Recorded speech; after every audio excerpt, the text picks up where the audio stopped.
I'm Mark Seifter. And I'm Linda Zeiss Homer. And this is Arcane Mark. Ooh, the edition.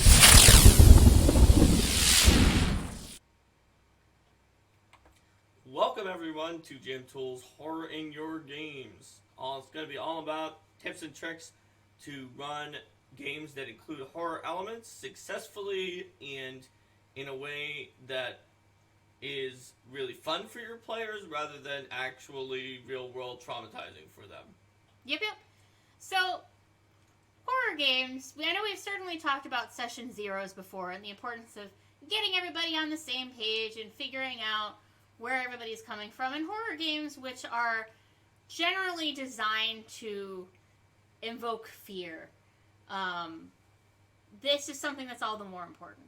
So whether you you can also have horror games that are more on the silly, campy, cheesy old horror movie type level. Sure. But oftentimes when you have a horror game, you have these spooky elements. You're encouraging the players to get into the mindset of their characters when their characters are afraid, when their characters are uncertain. And yes. Ruh-roh. Ruh-roh. There is a ruh-roh in the chat. No, I agree. That's a good example of not quite as scary, but still Scooby-Doo. And you could always have instances with toggles, like you've put on several PFS scenarios at this point, where you can toggle on Scooby-Doo mode versus serious horror mode. Well, I put that in Reaping What We Sow, which I think was the first adventure to have that, because I've seen it sort of going into other adventures since then. Mosquito Witch, and Mosquito Witch pulled that in, yeah. It's been pulled into several scenarios since then. Just the idea of, hey, you can run this in different ways depending upon what your group is going for. Right. Because certainly, if you consider the type of things that might appear in a horror movie, there's definitely some things in there that would not be assumed to be the default of what groups would be comfortable with using the Pathfinder baseline. Yes, certainly horror is often got some elements that are beyond the Pathfinder baseline, so you should figure out what your group wants to do, because it probably will include a few things that are outside the Pathfinder baseline, but might not, and it's just very important before you include something drastically outside of the Pathfinder baseline and realize wow, that was not what your players were expected to get. So I don't think we need to belabor the point too much about consent, but it is very important for horror games. Well, I think that sort of an offshoot of that is that there's different types of horror that you can build into. So there's and that sort of depends on what your group is looking for too. Are they looking for more of the psychological thriller?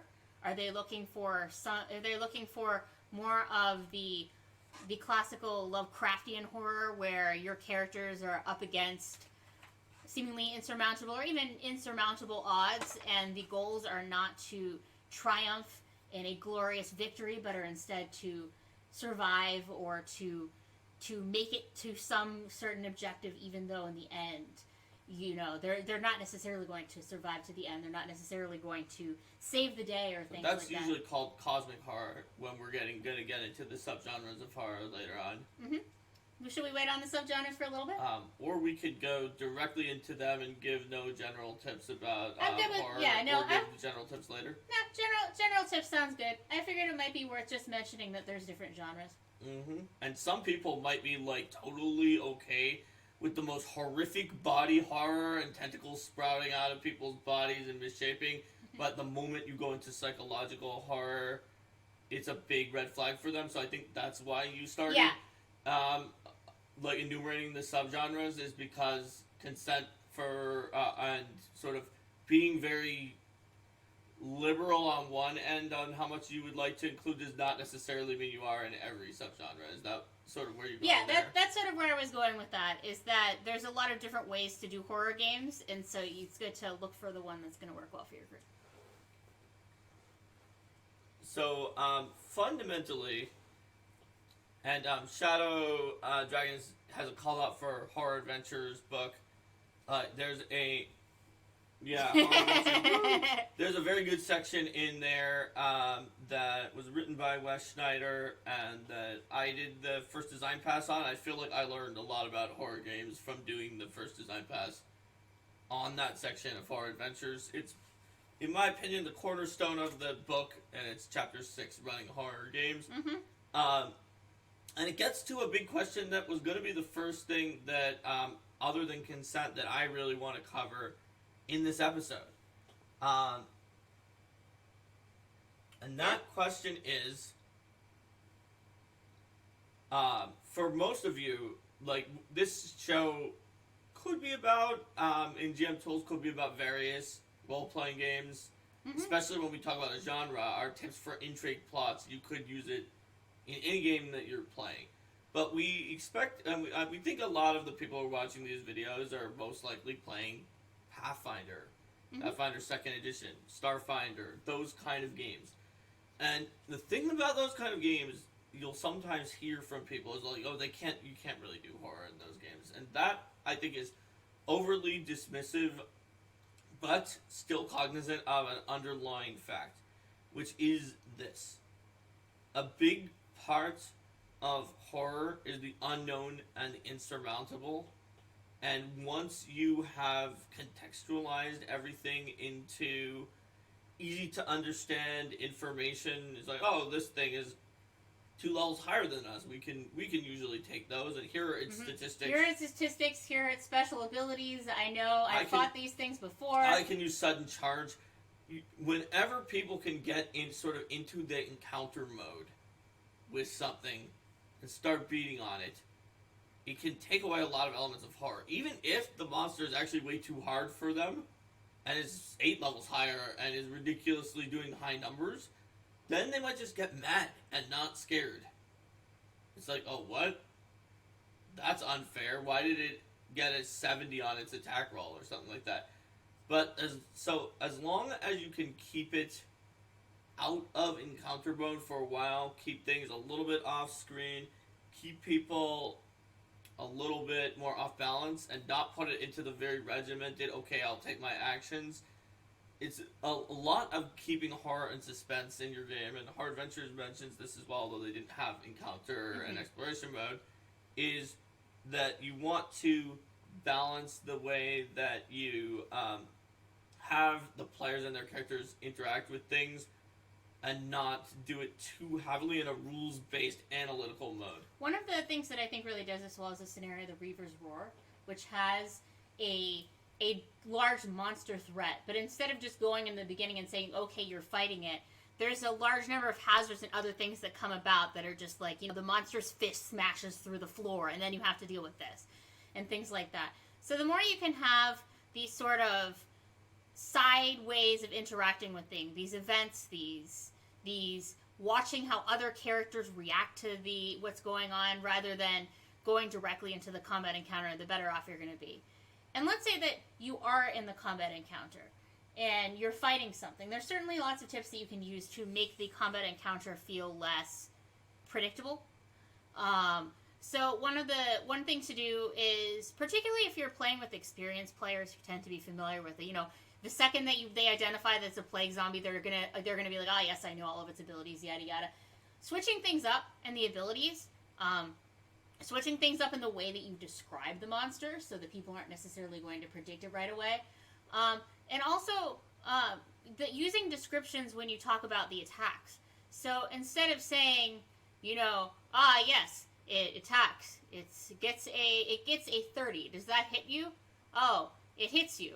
Okay, let's see. It deals 21 piercing damage.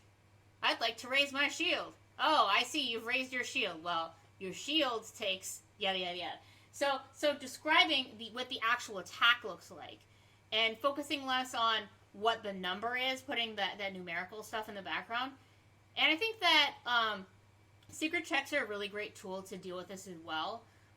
For a long time I've wanted to run Carrying Crown, but my home group is not as much of a fan of horror, so I have not been able to. And the house rules I had come up for that were pretty similar to some of the things going on with secret checks in 2nd edition.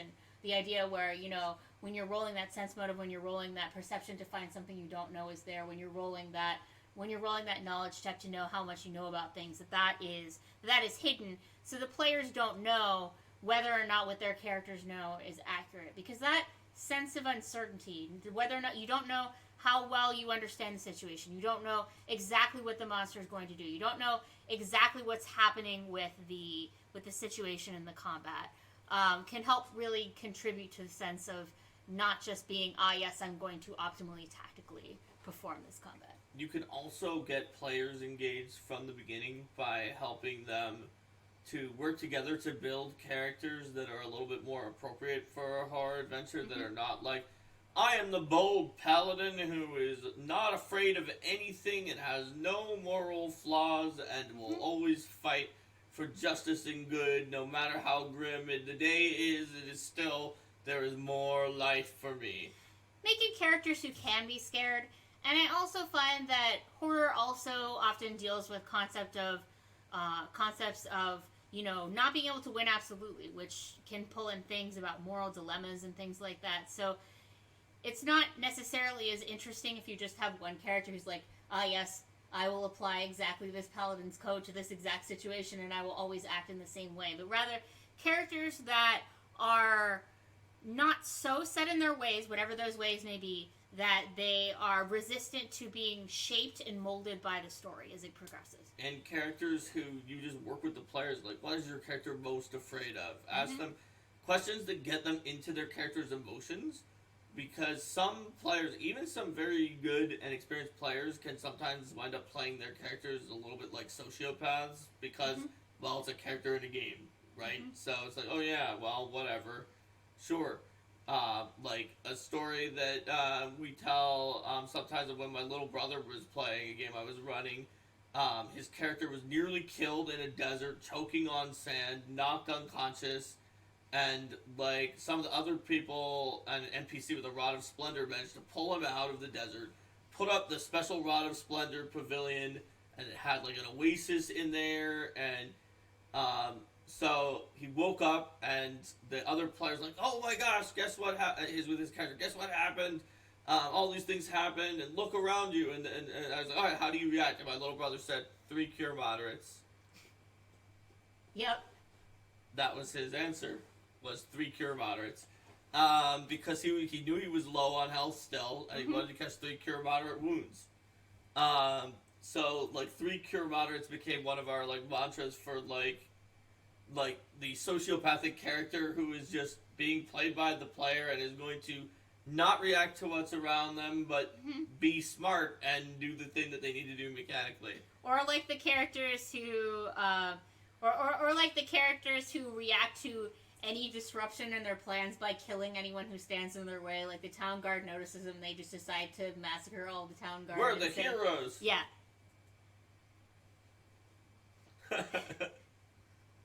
Night Choice wants to buy Steam for the elemental plane of Steam. You could do it. Kitsune Warlock said he had a player character gouge their eyes out dramatically during a time of extreme duress just to have another character go, I cast heal?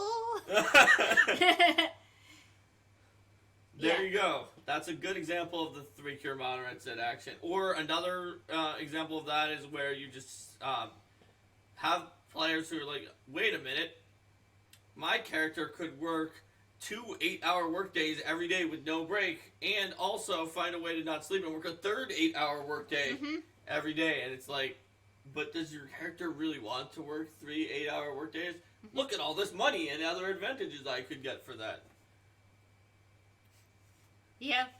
Well, I think that I like to think with my characters when we finished, if we finished something exhausting, that my characters often are like, can we rest now? And I'm often thinking about whether not just how physically tired my character is and how many resources they've expended, but how emotionally exhausting the day that they've done so far is. And of course, if you have a situation where there's huge time pressure and there's something really important on the line, then that's one thing. But other than that, it's like, do we really have to storm a second base in the same day, guys? Can we just get some tea or something? Yeah.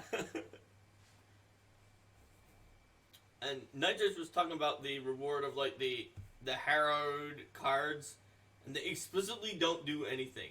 Though to be honest with you, Nitrace, if if you do actually buy 54 of the reward of the Harrowed cards, I will look into seeing what Harrow deck options there are for you. Because that will have been buying that reward a lot of times. We do know how many you bought. How many has he bought? Alright, Nitrace has bought A mysterious Harrow card. 2, 3, 4 Harrow cards. That was your fourth, it looks That was like. his fourth one, so he now has 4 Harrow cards. Let me make sure that's true. Yes, because he bought 1 on June 2nd, 2 on July 1st, or 13th, and it just scrolls over. I guess the June 2nd was June 22nd, and then 1 today. There we go. You can buy other things, you know. Mm-hmm. Oh, yes, Shadow Dragon. We're talking about the reward for XP, for Stream XP, where you can explicitly buy a Harrow card that doesn't do anything. It's the mysterious Harrow card. Because people will ask to People have a were reward. like, I want to do a thing where I could show how much I like the Harrowed medium. I'm like, okay, but it's not going to do anything. And they're like, oh yeah, but put it up for an XP reward. So I did. And we now have the Harrow card. And Night Trace is our number 1 Harrower. There's also been... I don't know, maybe we there's should... also been, I think, 2 other Harrow cards purchased for a total of 6 purchased Harrow cards. Maybe, like, at the very least, we can do a harrowing. If someone We gets enough of certainly those, can we do can a perform harrowing. a harrowing for them. Yeah, that's right. Using the standard harrow rules. That's right. Oh yeah, we could figure out which card they drew. Because, yeah, that's right. Rexalic was one of the other people who drew cards. We could at least do that and give people a harrowing. That would be just a fun episode where we gave people 1 harrowing for each of the non-functional harrow cards that they bought and we created a function. Yep. It's like we I want harrow to for review you. the harrow rules a bit Yes, and with like the practice fancy that. deck. Yes. With the fancy deck, we can do the harrowing. We can maybe set it up so that we point the camera at it and explain and dramatically narrate. Explain what it means. It's funny, whenever I do those in game, like, people always like, Mark stacked the deck, this is like exactly what we encountered, and it's like, no. That's how fortune telling works. If you are both doing fortune telling and are the GM, you can definitely make it seem like it's even if you don't change the encounters and it's really just the ones for the AP. When you're doing the fortune telling, the way you word, the way you're reading the card, you can just make it sound like it's exactly what happened. Yes, but back to the rewards. We put basically anything on there that anyone suggests. So if you have more ideas for ways you would like to be able to spend your XP, please let us know. Yep, we will find a price for it, whatever it is. Probably. Within reason. As long as it doesn't violate our NDA. That's right. Or other things like that. Or break any laws. Yeah. Or violate Twitch's Or terms require us to spend like huge amounts of money. Yeah. Yes, that's right, Rico. Nitrace level 2 character option, because Nitrace said, I wish there was an option to make me a level 2 character. Because level 1 character, he already had a level 1 character from Jason's stream and needed specifically a level 2 character. If you need someone to take things way overly literal, oh no, you don't get to be sarcastic with Mark Scyther. He will take you far too literally. You know what? We wound up making Nitrace more than 1 character from that. Were either of them actually purchased by Nitrace? I think they weren't, because he bought I would like to spare a thought for the poor PCs in the games I've played with Mark in them, in which Mark is playing a Contract Devil or an Ifrit or a similar NPC who is out to screw you over by twisting your words.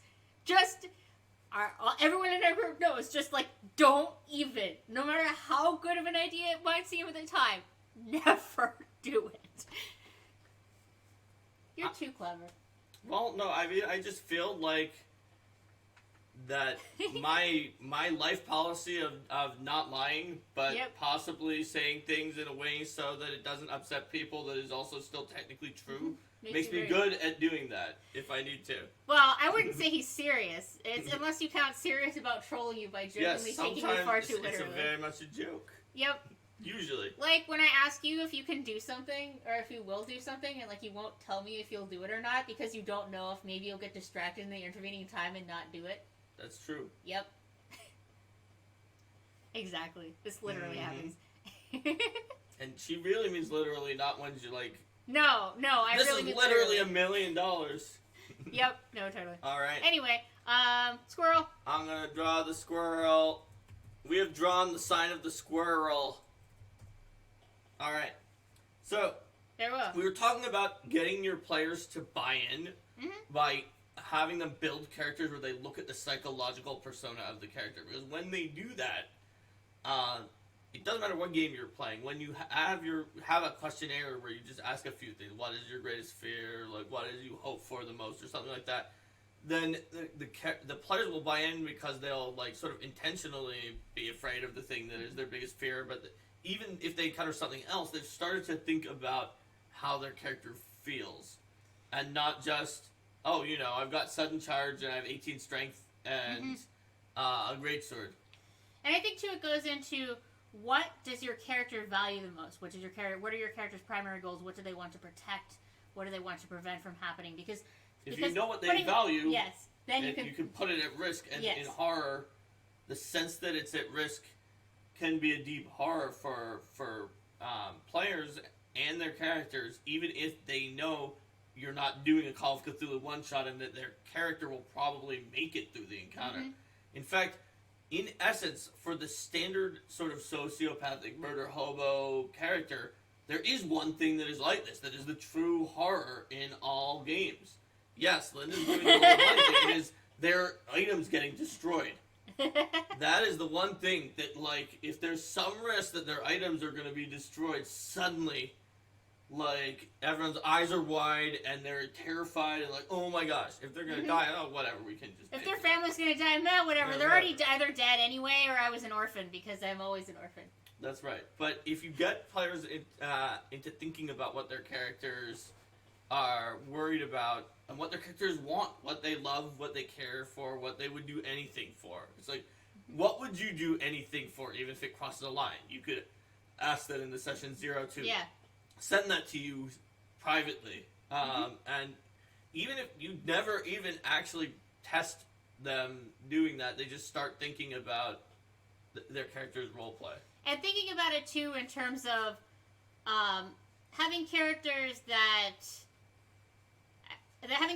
have flaws in their personality, areas that the GM can leverage, that things can be put into that sort of situation. Maybe the character is obsessive about their research, and if they get an opportunity to pursue that, then they'll take things to extremes.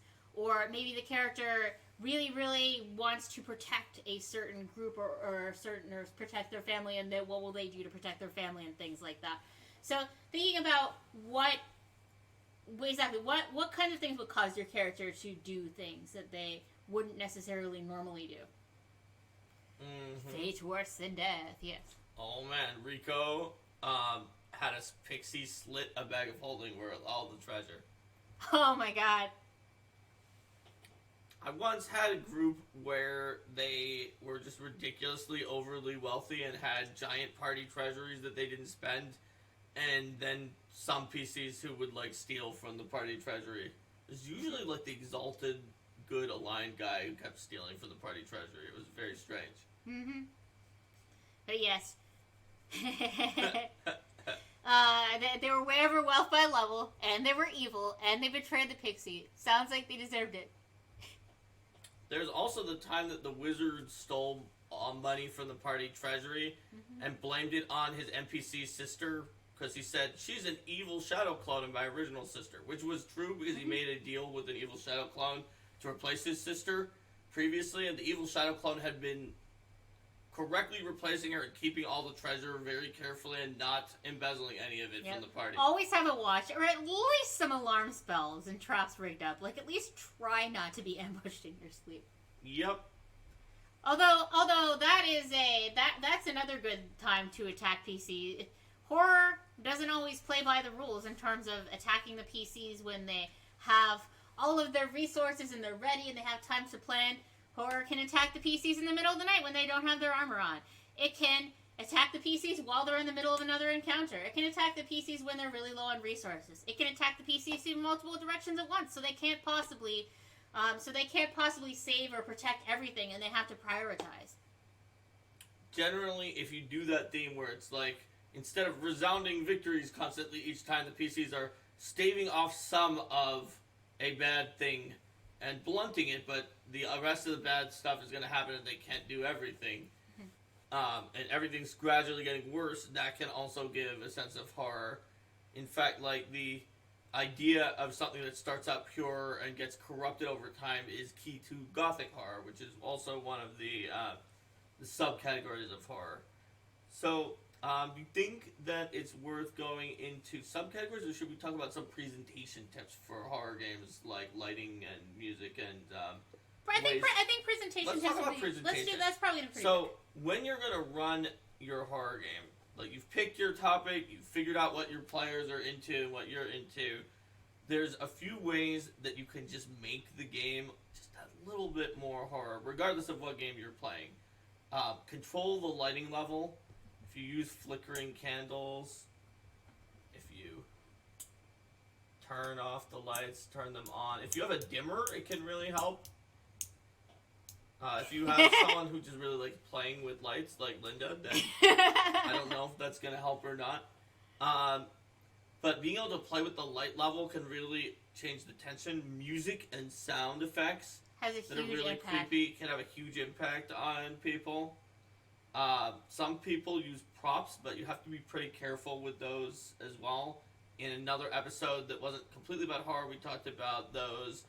Some people change the temperature a little bit, and you can use ambiance. But one thing is that theater of the mind and having people just try to stay in their characters' skins can also help, once again, compared to in an encounter where you have out all of the miniatures and you can just look down and see what's on the map. Because that can give you a little bit more of the sense of the uncertainty, even in a fight.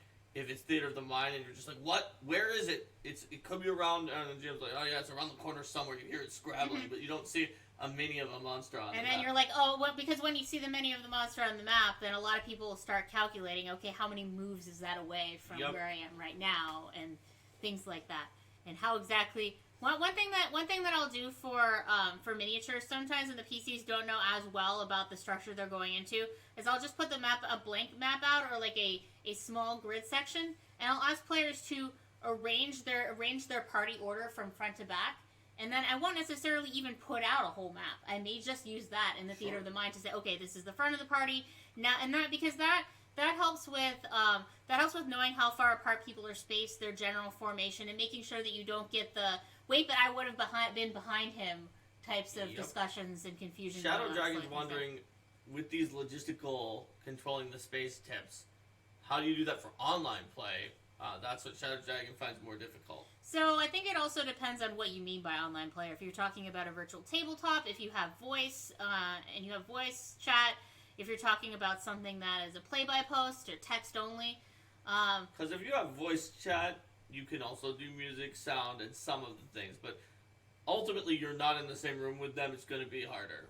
If it's a play-by-post, though, like, it is very, very hard to keep up horror, because you're essentially doing, like, a very disjointed mini horror novel, at best, if you're good enough to write a horror novel, that people only reading a little bit of, and then going back to their days, so...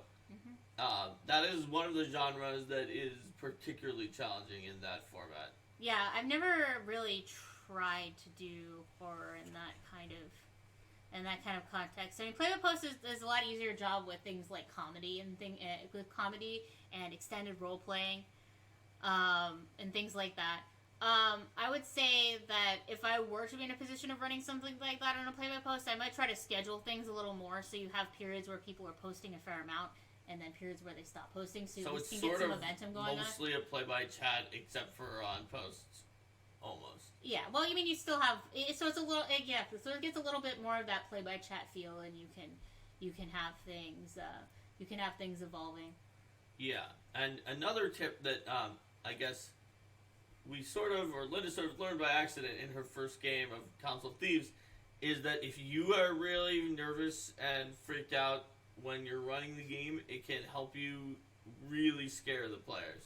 So So yeah, my first experience with horror was in my first game I was running, Council of Thieves. This was my first time running a game And for it's not anybody. normally a horror It's session. not normally a horror session, but there is this chase through the sewers, and I was super nervous, and it really conveyed across and made it into a good horror game because of the way that I described things and the way I was really able to get into that thing.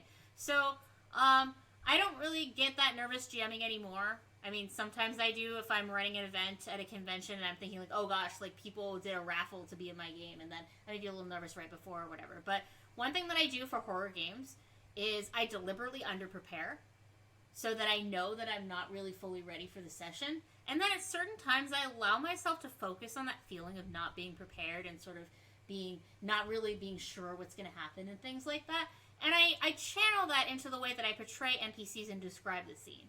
So wasn't there a time recently when you got were like, oh, thanks so much, when someone was like, are you okay, after you were role playing a well that was years NPC? ago, but yeah, there was a time when I thought it was a few years ago. Yeah, it was, gosh, maybe Recent like 5 years? or 6 years. Oh wow, that's way No, long ago. it was we were living back in we were still in Boston okay. at that point.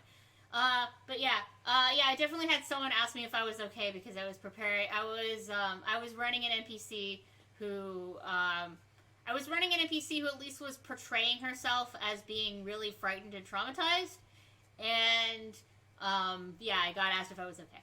And then I just like turned to him and I grinned and I laughed and I was just like, oh, thank you, that's so sweet. Yeah, I know, I'm totally fine. I'm just role playing. He's like, that's creepy.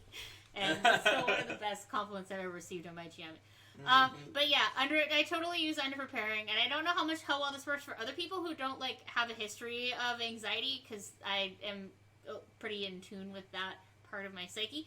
But maybe it'll work for you too if you get a little nervous when you're running games and you're underprepared and things like that. As long as you have enough preparation to make sure that you can keep things moving, and you're not gonna like completely stall the session, because stalling the session, then you'll lose the momentum. But just being a little bit underprepared, a little bit not quite sure. Maybe oh yeah, I'm gonna have to use the NPC codex for some of these stats, and I'll need to flip real quick while they're doing something else.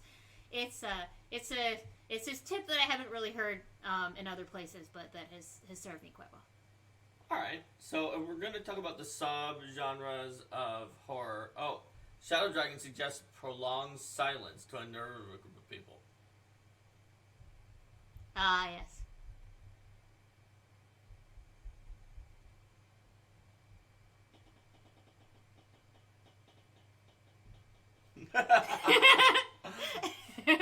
Anyway, but each subgenre of you horror knew that was gonna happen, Shadow Dragon. is a little different, and generally, just like we talked about, the unknown, the uncertainty, is what really builds horror. So each kind of subgenre generally talks about something that you normally could completely expect or rely on. Huh. Interesting.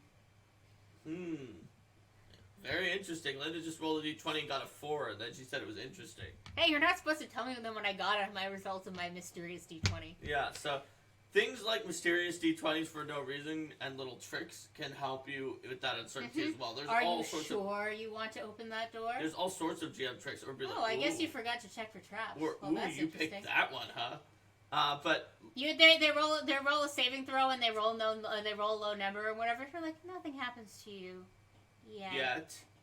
Or nothing seems to happen. In each subgenre of horror, and you might have more than one in your game, there's something you can usually rely on that now you can't. And that's what makes it horrifying. So body horror, which is alphabetically the first kind of subgenre of horror that is often... You see it a lot in Pathfinder. There's all those Valstrax and all sorts of things that do crazy body modifications or different things that mutate you, flesh warps, like from the Drow. And body horror is all about your body giving out on you, betraying you, and even comes down to just the fundamental horror of just in real life of problems with your body that everyone eventually has to deal with. And so body horror sort of taps into that primal fear and uncertainty of this thing. This is you. your avatar in the living world is your body, and now So it's transformation, disease. it's something that you don't expect. Transformation, disease, like even just like a weird tentacle that's coming out, and you don't control it, but it's in your body. The lack of control of something that is usually your very vessel of control into the physical world is can like really take away a feeling of agency in some ways and add a sense of horror. Mm-hmm.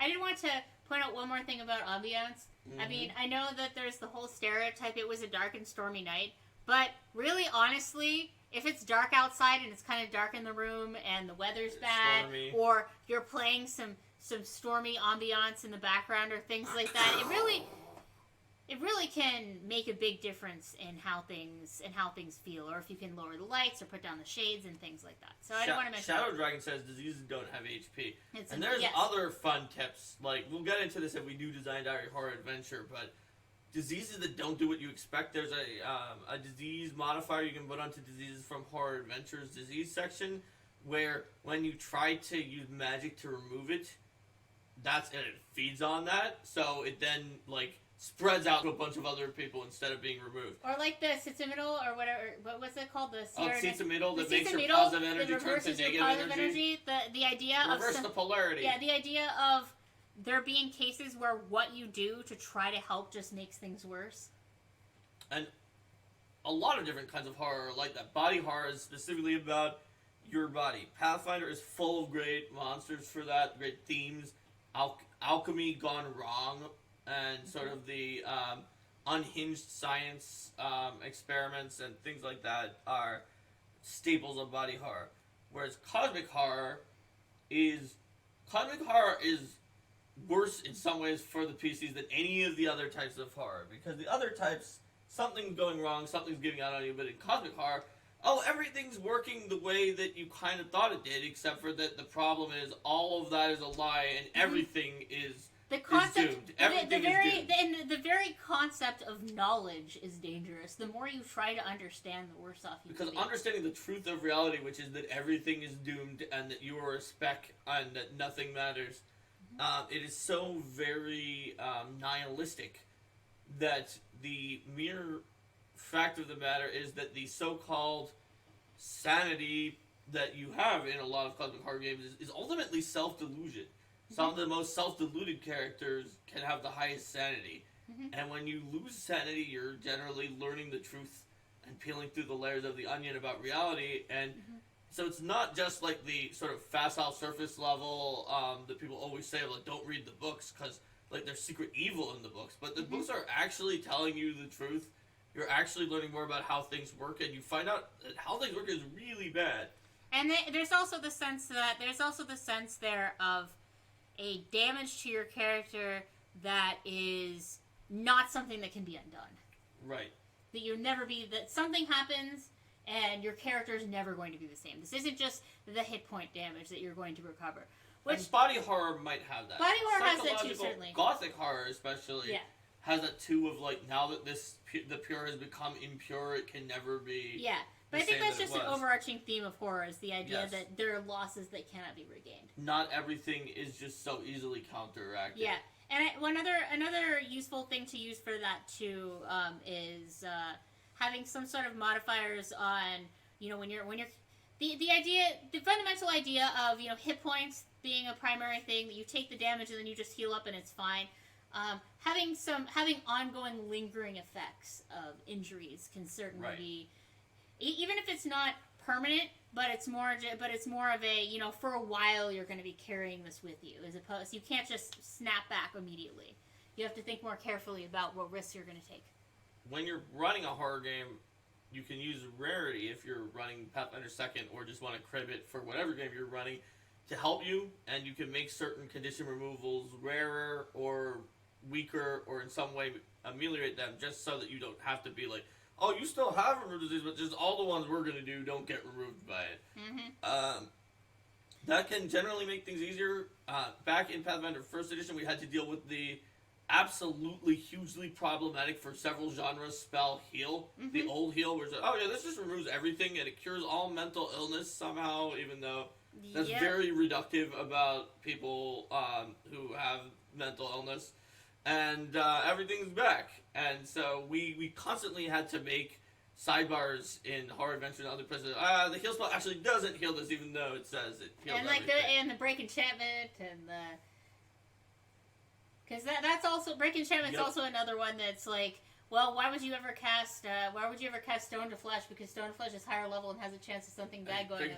But break enchantment it's multiple targets. So that was in Pathfinder First Edition. Okay, so we talked about two that are like, one is body horror, you could include it anywhere. Cosmic horror is very different, and the stakes are very different.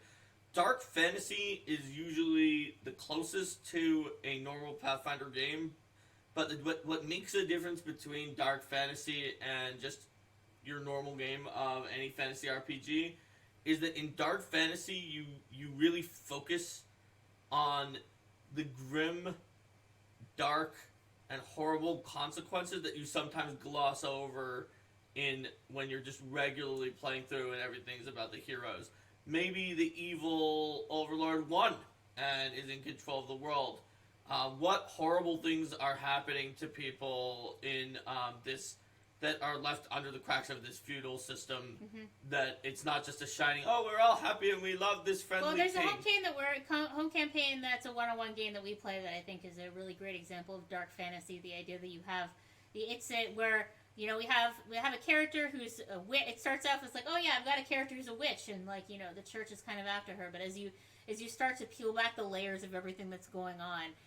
And you start to peel back the layers of everything that's going on. You start to learn more about the dark past of the church, but also the evil things and the suspicious things that are going on with the witches, and then the Fae courts, and then how they're interacting with everything. And then there's also essentially these archdemons that are imprisoned but might get out, but then the PCs are interacting with those, and they're also being hunted down then because they're being seen as heretics beyond that. Are the demons okay? Are the demons okay? Are the because church more of a problem? Because the way that it's left, it's ambiguous whether or not the demons are actually right about things. So it's really fast. It's a really fascinating campaign that we've been playing. But I like to think about that as my sort of rooting, my grounding of what it means to be a dark fantasy game. The idea that everywhere you go, everywhere you look, there's going to be different layers of things. And another strong theme that game has is that power is inherently, the more power you have, the more shackled you are by that power, which I think can fit into the horror themes as well. Yep. Because normally power is just like, oh yeah, now I have power, I do whatever I want. But the idea is that like power comes with, it's not with great power comes great responsibility. It's no, the more powerful you get, the tighter, the more dangerous things are going to take interest in you. The tighter your oaths will bind you, the more that people will try to hunt you down. The more that you are seen, the more danger you're in. And any strength that you gain to try to deal with what you're looking at right now is just going to potentially bring the eye of something more dangerous upon you. So you have to balance that, because the strength lets you achieve your goals, but it also makes your life more dangerous. And considering Warlock points out, Lost Omen's setting has a bunch of dark fantasy areas. And really, honestly, Tyrant's Grasp is at least dark fantasy, because everything is going bad and the evil overlord is winning, if not into a deeper and more horror, survival horror almost, type situation. So, another kind of story that's just real interesting, they work kind of well as one-shots. I once ran a campaign that had some of them sort of stitched together, and it can be tough if you don't do a Monster of the Week style, is the ghost story. The ghost stories, there are all sorts of ghost stories from around the world. They all share a lot of similarities, and some cultures have more ghost stories than others. Like in some sense, a lot of the mythological stories of different little creatures from Japan, yokai, yurei, or anything else, are ghost stories in one way or another. But they aren't always about ghosts, but they are about some kind of supernatural thing, a spirit, and that is there. There may be tragic events, there may be a backstory that explains why this has happened, but they're almost like a darker kind of fairy tale, although a grim fairy tale would almost certainly be dark fantasy. Yes. I would say that the campaign you described of ours is also a grim fairy tale kind of dark fantasy. Yes, it certainly is. But yeah, with the idea with the ghost stories is that generally there's a lot of mystery and uncertainty. There's a lot of fear on the part of NPCs. There's maybe this allure of the forbidden, the sense that, oh, you're never going to be able to go to this place, or like, oh, you shouldn't go there because something bad's going to happen, and then you're not really sure what that something bad is. Ghost stories really lend themselves to contradicting legends and half-truths and mysteries, as well as the idea of gradually unraveling a dark past. That's right, because like you said about the dark past, ghost stories are a little different than some of the others because typically your character in a ghost story comes in after that part of the story happened that led to whatever the haunting is in the spiritual situation, and you have to piece it together. So they're inherently one of the most likely to be a mystery. Cosmic horrors can sometimes be too, because the secret underlying truth being terrible is sort of a theme of a cosmic horror adventure. And the idea that ghosts are not something that you can just punch, because even if you just punch them, they're going to come back. You have to understand. You have to understand them. Understand they follow, story. So for that reason, they work very similarly to the haunts in that way. So Wither King is wondering about dealing with psychological illness in your games. Now, you have to be careful to that you want to present it sensitively. One way to do it is also to use, like, if you want to have weird outlandish fantasy creatures do weird outlandish fantasy things, don't use the same terms as for a real world illness for that, and instead treat the real world illness like the real world illness that it is. Like, there have certainly been cases, like, I'm running a War for the Crown game, and one of the NPCs has hereditary dementia, and it's really just flared up by the point in time where the PCs interact with that NPC. And so that is, it's not like, oh, you looked at a Shoggoth and have it. It's just, no, this is a tragic part of this NPC's family history. So we have, but it's something that we're careful with. I'd say that we've probably explored it a bit more in our one-on-one games than we have in games with larger groups, just because we know each other very well and we know, like, what are our boundaries going to be and things like that. And a Lovelorn Shadow Dragon gives us examples real interesting on that. They're super gaslighters. Yeah, I'd say there's that one of those in War for the Crown too. Somewhere. Yeah, I'd say that, like, for me personally, I feel pretty comfortable with depicting NPCs who are struggling with anxiety or depression, because I have obviously not the experience of every person who's dealt with them, but at least the experience of someone who's dealt with them. So I know that I have a base to come from that isn't going to be relying on copying media portrayals or stereotypes or things like that. But certainly the idea of having NPCs who have experienced some kind of trauma based on their experiences is something that's very common in horror. So we've also portrayed those in our games as well. And it's a matter of how much attention do you pay to that? Is it this person's in trouble, we're going to take them to the Temple of Shaolin, and the Temple of Shaolin is going to provide counseling, or are you really going to get into the mind of that? Are you going to really get into the mind of that character and really help them out? Bones of Fighting Ants is a great example of a Pathfinder Society scenario that does that. In Paizo, when we do adventures that deal with PTSD, that are published adventures, Scars of the Third Crusade. Yes, exactly. Specifically, so was PTSD. we'll often be looking to get some consultants to also look at that sort of information to make sure that's not going to be portrayed insensitively. Right. So the next subgenre, Gothic horror, has come up a few times already in the stream. It's your classic Dracula. A lot of those classic Gothic horror stories are Gothic horror, and they generally share a theme of sort of innocence, purity of some kind, being corrupted or despoiled. The corruptions from Pathfinder First Edition are a great example of Gothic horror. It's like they get out of control. It's not your body, it's not your mind, which we're going to get to in a minute and already talked about there for psychological horror that are betraying you.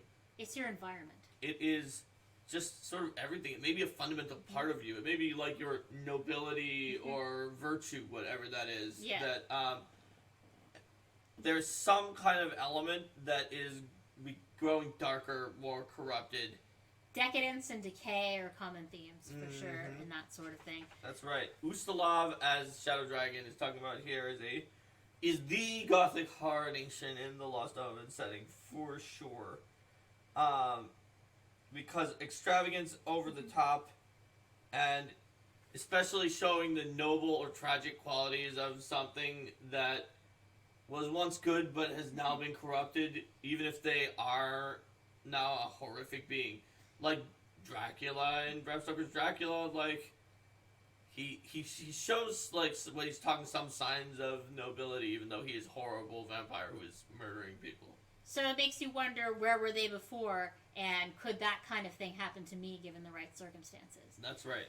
And it also looks at usually when you have these sorts of stories, people are looking for someone or something to blame. And the direction of that blame can be a very interesting factor. Or the idea of suspicion and mistrust.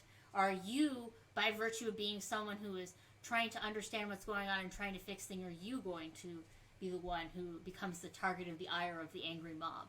Are you going to be the outsider who is seen as interfering? In fixing it, are you corrupted yourself?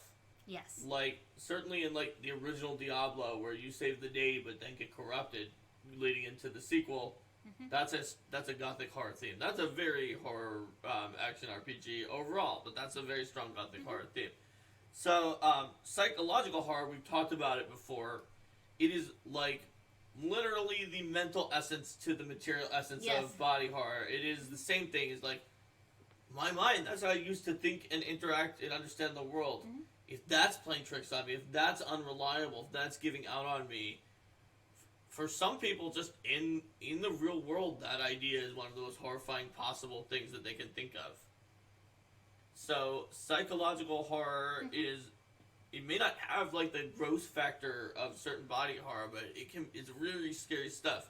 Like, super gaslighting. Is anything you remember real? Are all your memories fake?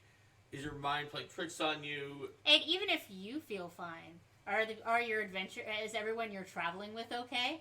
Do you see these strange signs that maybe not everything is all right with them? And the suspicion and the paranoia, whether or not it is proper, whether or not it's founded in reality, whether it's these sorts of signs, whether there's something out there that's trying to turn you against each other. Who can you even begin to trust? Who can you trust if you can't trust your own mind? Exactly. I mean, Descartes says, cogito ergo sum, I think therefore I am. But if you can't even trust that you think, then you can't even go there. Ooh, Rex Liquid, thanks for the cheer. Yay! Also the idea of unreliable knowledge can certainly come into play here. Whereas we're talking about with the cosmic horror, the knowledge is reliable, but you don't necessarily want to touch it. Whether or not the knowledge that you have is reliable, it's safer not to know. Are you going to just be misled by this? Are the sources that you have reliable? This goes into the idea of that's in the gothic horror as well. That is in the process of trying to fix something. Are you going to become what you were trying to fight against? So the last type of horror that we're going to discuss, just because we're going to do the same ones from Horror Adventures, it's easier that way, is slasher horror. It is by far the hardest one to do in Pathfinder, because in slasher horror, like Freddy or Jason or any of those slashers, there is some big dangerous thing that's going around and killing everyone, and ultimately you're going to have the problem we mentioned where even if you have, like, a Jason that comes in and has a giant chainsaw and is ridiculously too strong for your PCs, getting the sense of fear and horror rather than just like, oh, wow, annoyance. Wow, yeah, really? You did 80 damage to my guy with 20 hit points? Great. I guess I don't get to play. So, slasher is the toughest. It's all about the violence, the horror from that violence, and one of the ways to do it is by making sure that the slasher starts out by killing things not in encounters with the PCs. As we were saying before about not being in encounters. Maybe they see it from a distance, maybe they see the aftermath. If you guys know about the trope, the Worf effect, not the WHORF Worf effect from linguistics about language possibly influencing thought, but the WORF Worf effect trope where it's like Worf in Star Trek always loses his fights so that you can see how tough the alien is. It's like, oh my gosh, it even beat Worf, even though he actually almost never wins, so that because everything will always even beat Worf. Similarly, if you have a Worf effect style NPCs that are known to be kind of strong and powerful and effective, and then they just get annihilated by this slasher, the PCs will be like, oh my gosh, what just killed Queen Gallifrey? We need to get out of here. It killed Queen Gallifrey. Yeah, or if it's a thing that's not, and it can also not necessarily be a thing that you can just defeat by engaging it once in combat. It can be something that will continue to come back and will continue to learn from every time that it fights you. And so the first time you may have an easier time with it, and maybe there's some deep ritual or something that's going on that's going to keep making it more and more powerful. It gets more and more knowledgeable about you. And at some point, if you don't find a way to stop this for real, it's going to take you out. Or maybe it's not just a single creature. Maybe it's maybe there's sort of a hive or a swarm or some kind of thing where more and more of these creatures are coming out and they're coming after you and they're coming after others. The idea of a force that is growing and growing that is causing this, that you have to stop at some point, or there's no way, like even with leveling up, that you're going to keep up with it. I would say the zombie / hive assimilation horror is a different one that's not in Horror Adventures, but it's got a monster about it. It definitely is a growing theme of like the real reason you can't fight about this is also that everyone who falls to it joins that side. And that can definitely be is not as often part of the slasher horror in particular. That's usually a loner. Yeah. But that can absolutely be if you combined it with gothic horror. Yeah. Some of these other. I was thinking more in terms of what kind of strategies can you use with a violence based horror, and then I started thinking about it keeps coming back after you know, and you can't kill it. Like Freddy. Always exactly. Like, he's from Dreams, so and then I was thinking, well, wait a minute, what about these where you have a lot of them? And yeah, exactly, the zombie, the hive, that kind of thing is another thing worth talking about. That is a genre that you can certainly pod do. People. Pod people. That's another example of that. So shapeshifters. Shapeshifters is another one about not knowing who you can trust. Yeah, shapeshifters can also be part of psychological horror, even if it's not literally your mind playing tricks on you. There are shapeshifters in your midst. It's paranoia, conspiracies. You could definitely use psychological techniques in any kind of conspiracy-based game, for sure. And one thing you can play around with in these sorts of games is whether or not the PCs all necessarily trust each other. Particularly if you have a group that's, they've been with each other for a little while, they're comfortable with the idea that, maybe it's possible that one or more of the PCs isn't working toward the same goals that they claim they're working toward. Maybe one of the PCs has secretly been a member of the main enemy organization the entire time. Yeah. Or maybe one of the PCs has been hypothetically taken aside by a powerful devil who's threatened to kill his mom if he doesn't switch to the enemy's team. Or leave the party, hypothetically. Yes, hypothetically. That might be something Linda has done before. And then the paranoid spy master caught him in less than a day, and it was flippin' hilarious how that happened. But that's a story for if you guys want to hear me talking about my Council of Thieves campaign. That's right. So we've given you some overall ideas about horror in games, and particularly Pathfinder. We've continued onward for how do you present it in Ambiance, with some of the Ambiance tips that led us in towards horror when we did the Ambiance episode, and presentation tips, a little bit of online answering some of your questions, and Mark Contract Devil. You never know about those. Yes. And then we talked also about some of the particular ways you could build into some of the subgenres. I think that covers all of our main tips.